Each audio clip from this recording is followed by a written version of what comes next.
You're listening to the Paul Young Podcast.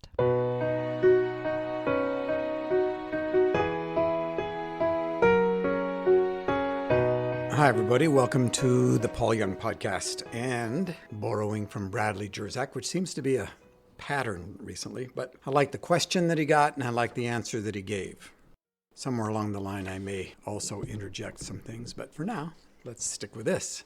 The question that he got was, when someone is searching for connection with God, but doesn't know that God is already walking with them, trying to connect in powerful ways that they're not open to, how do you guide them into opening themselves up to God? It's a great question. And I want to say right off the bat that maybe at times it's not our job. If we're invited into that conversation, great. But sometimes we're not invited. And I would be hesitant to go where I'm not invited. That wasn't the pattern of my life earlier. Let me tell you, I went all kinds of places I wasn't invited and stirred up all kinds of trouble that I wasn't intending to necessarily, but I just intruded into places that I should not have gone, but thought that I probably would have something to add or something to say, something helpful. But you know what? A lot of times it's not helpful when you go places you're not invited. The question is great. And so I'm going to follow along on Bradley's stuff, maybe add a few things here and there. Here's the first thing to understand. We can't make ourselves or anyone else open to God, not by any direct effort of the will. All we can do is allow, invite, welcome, permit. In truth, God's presence often appears most clearly when we've stopped striving, when we've given up trying to make anything happen. It's like remembering a word that's stuck on the tip of your tongue. The harder you chase it, the more it eludes you. Only when you let it go does it surface. Remember this, quote, "I am found by those who do not seek me," unquote, is as true as, quote, "seek and you will find me," unquote. So we do not need to fret. God will make himself known all in good time. That said, here's how I'd try to help if someone came to me wanting to be open to God, but simply unsure how to be. Think about those moments when goodness caught you by surprise. You know the moments I mean, something happened that you couldn't have planned or made happen, but suddenly you were aware of how deeply known and loved you are, and were overcome by that knowing. Remember moments when you found yourself thrilled to be alive, glad that this is your life. Remember what it's like to cry tears that felt cleansing. These are the clearest signposts of God's presence. Moments when the fabric of ordinary life becomes thin enough for us to catch a glimpse of what always was there, always holding everything together. I don't know about you, but I love those moments where you're just caught by surprise.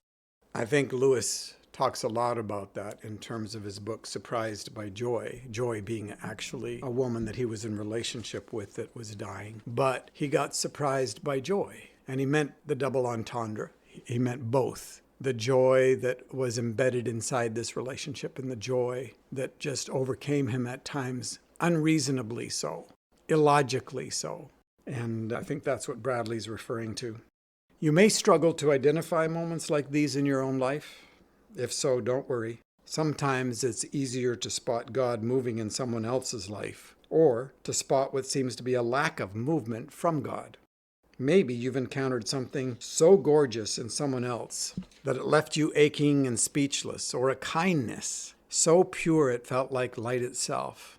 That I've seen, and that I have become very tender to.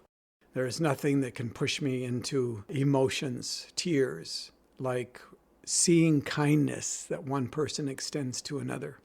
Bradley continues, maybe you've witnessed someone coming fully alive, seen them truly besides themselves with joy, or perhaps you've been stopped in your tracks by another suffering, or that your heart broke open and you knew without a doubt that this pain mattered infinitely and you found yourself grieving at the seeming absence of God.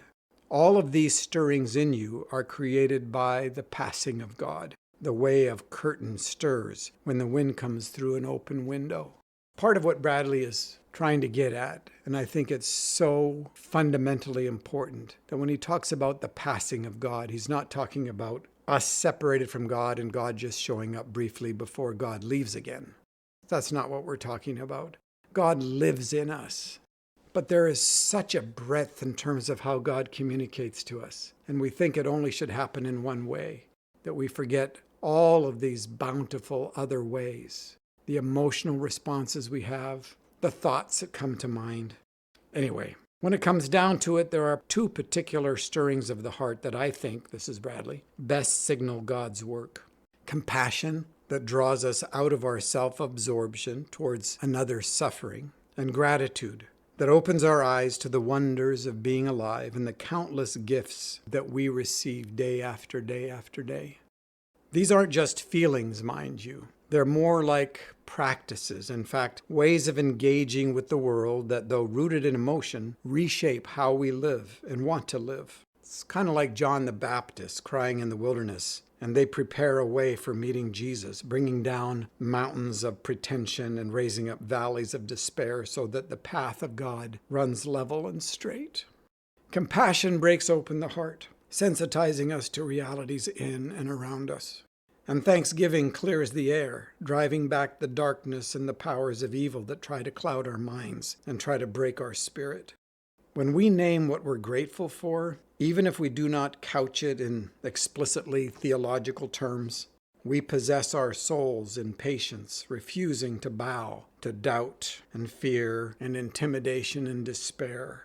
And that does not fail to work good in us. It's like turning on the lights in a dark house, room by room. Every spoken gratitude pushes back the shadows, helps us breathe easier, lets us see more clearly, and frees us to move.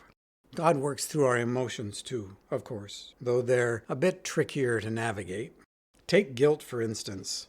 I'm not talking about the crushing shame that makes us want to hide, but the gentle conviction that makes us aware of how what we've done or left undone has harmed others, even slightly, making it harder for them to sleep well at night or to enjoy the good things in their life, to dwell in the joy of the Lord, and to do right by those in their life who need them most. The same goes for anger, especially anger on behalf of the more vulnerable, those who have been wronged by people who are actually responsible for protecting the vulnerable and the weak, sorting out the difference between righteous anger and unrighteous anger, between good guilt and bad guilt.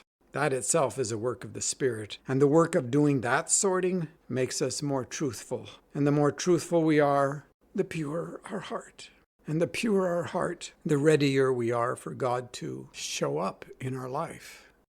As I'm talking and reading some of this, you can tell that my emotions are pretty fragile for a lot of different reasons. I've had 3 deaths nearby, close by me in the last 30 days. And I had a big seizure 2 days ago, and one of the bigger ones I've had in a while. And when that happens, part of the backwash is that my emotions become more reachable, attainable, fragile. And so I'm aware of that, and so that's partly why I'm so easy to cry, at least for the next few days. Learning to read these signals takes time and practice. It's like learning a new language, and crucially, it's not one that we can learn only alone. Some works of God we simply cannot recognize in ourselves. We need others to witness it for us, to midwife our recognition. I love that phrase, to midwife our recognition. This is part of why we need to belong to communities of faith, to families of those who love Jesus. Sometimes we can only see God through our neighbor's eyes. As we practice this discipline of recognition together, helping each other notice and name God's movements, we begin to realize that God is already there in every center and circumference of our life and of our world, and has always been there. Even when we are not ready to make contact, always been there speaking life. Which brings me back to that original question about guiding someone into being open to God. As I said at the start, we can't force this opening in ourselves or anyone else. And here's the beautiful thing, we never need to. If they want to be guided, even for a moment, that desire itself is proof that God is already at work in them, already leading them. Our task is simply to help them notice what's already happening, to name the ways that God is already moving in their lives. And the very fact that we are there, desiring this good for them, is a sign to them as well as to us that God has been at work in secret for a very long time, before anyone noticed. There is something constantly just beneath the surface of our lives. It's the gold. Bruce Cockburn in one of his songs calls it Rumours of Glory. And he's pointing out all these various things that on the surface look difficult.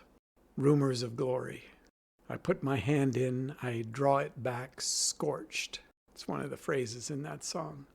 But it's there. A lot of times we're so busy and so occupied and so focused on other things, not bad things necessarily, but just busy things, that at times we just need to take a step aside and look for the rumors of glory. And like Bradley was saying, gratitude, compassion, seeing a kind deed, all of those things that we have an opportunity to notice, and then if we have a chance to point out, to say, you know what, I saw you do that. I saw the way you loved that person. Thank you for taking care. Thank you for the kindness. Thank you for what you do for me. I just wanted to say thank you. Amen. Above the dark town, after the sun's gone down, two vapor trails cross the sky, catching the day's last slow goodbye. Black skyline looks rich as velvet.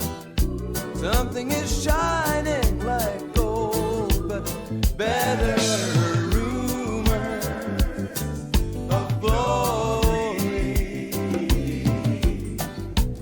Rumors of glory.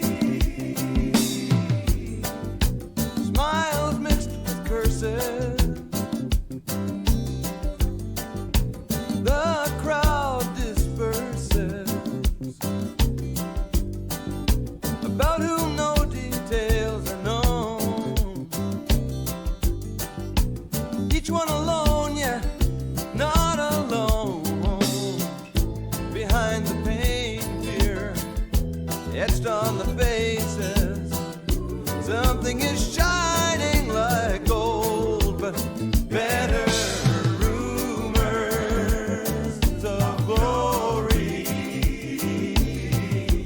Rumors of glory, glory.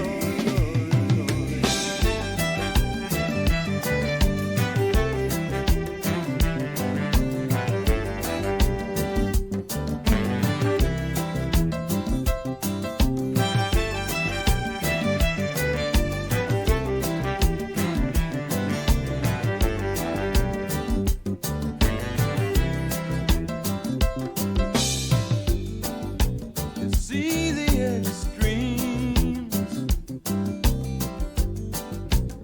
of what humans can be.